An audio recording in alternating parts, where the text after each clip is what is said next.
பழிக்கு பழி. சரி சரி, விளையாடுனதெல்லாம் போதும்.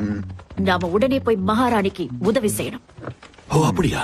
மனுஷங்க வைத்தியம் பார்க்கறது, இந்த வீட்டை விட்டு போறது, இதெல்லாம் நான் பண்றது இல்ல. குளிக்கிறது தான். ஓ, உடற்பயிற்சி. உணர்வுகளை யாருக்கிட்டையும் வெளிப்படுத்துறதே இல்ல. கொஞ்சம் யோசிச்சு பாரு ஜான். ஒருவேளை மகாராணி இறந்துட்டா நிர்வாகம் இந்த இடத்தை எடுத்துக்கும், நாம நடுத்தருவுல தான் நிக்கணும். நீ முட்டாள்தனமா பேசிக்கிட்டு இருக்க போலி. உயிர்படி உயிரோட இருக்கிற வரைக்கும் இந்த சொத்து நமக்கு தான். நான் தான் இந்த உயிரோட இருக்கிறேன். அவங்க சொன்னது மகாராணியோட உயிரை, உன்னோட உயிரை இல்ல.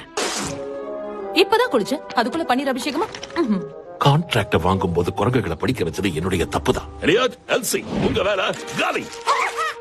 அவங்கள துரத்தி என்ன பிரயோஜனம்? வேட்டையாடுற காலகட்டத்துல நம்மள இந்த இடத்தை விட்டு வெளியில துரத்திடுவாங்க. பயப்படாத, மூச்சு நல்லா இழுத்து விடு. மகாராணி செத்துட்டா நம்மள துரத்துவாங்களா? எல்லாரும் பொறுமையா இருங்க. நீ சொன்னதால என்னாச்சு பாத்தியா? பயப்படாதீங்க. ரீஜன்ஸ் பார்க் ஜோன்ல நாம தங்கறதுக்கு ஒரு இடம் இருக்கு. மூட்டை முடிச்சு கட்டிக்கிட்டு கிளம்புங்க.